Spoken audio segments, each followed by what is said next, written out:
ठीक बा। ठीक है वाला गाना है ना। हाँ ठीक है। जैसे कि आप लोगों ने सोशल मीडिया पे देखा होगा या आप लोगों को पता भी होगा कि खेसारी लाल यादव का बर्थडे 2 दिन बाद है, यानी कि 15 तारीख को बर्थडे है उनका।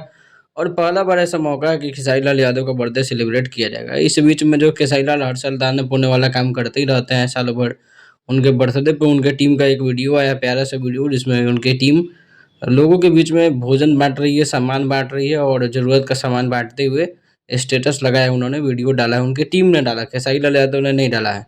कि भैया के जन्मदिन के अवसर पे लोगों के बीच में राहत सामग्री या भोजन सामग्री बांट रहे हैं। वैसे तो आप लोग खेसारी लाल यादव के अगर फैन हो तो आप लोगों को पता होगा कि 15 तारीख को, यानी 2 दिन बाद, खेसारी लाल यादव का बर्थडे है।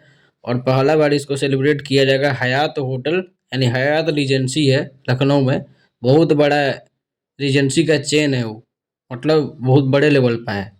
और उसमें जो है खेसारी लाल यादव का बर्थडे सेलिब्रेट किया जाएगा। और इसी बीच जो है खेसारी लाल यादव की टीम की तरफ से ये काम किया जा रहा है। एक और वीडियो आया है जो विनीत सिंह है, छावा मूवी में कवि कलश का भूमिका निभाए हैं। इनसे भी पॉडकास्ट आया था शुभंकर मिश्रा के चैनल पे, तो उन्होंने पूछा कि कौन है आपका फेवरेट सिंगर या कौन गाना सुनते हैं। तो उन्होंने बोला कि फेवरेट तो इसे कोई नहीं है, लेकिन ठीक है गाना हम सुनते हैं खेसारी लाल यादव का, जो ठीक है मुझे बहुत ज़्यादा पसंद है खेसारी लाल यादव का जो गाना है। आगे शुभंकर मिश्रा ने जब पवन सिंह के बॉलीवुड गाने की चर्चा की तो विनीत सिंह ने उसके भी बारे में कहा कि पवन सिंह का भी गाना मैंने सुना है लेकिन लिरिक्स मुझे याद नहीं है। भोजपुरी में इन दोनों का नाम है, पवन सिंह चाहे खेसारी लाल यादव। तो वीडियो अच्छी लगे तो चैनल को सब्सक्राइब, वीडियो को लाइक जरूर कीजिएगा।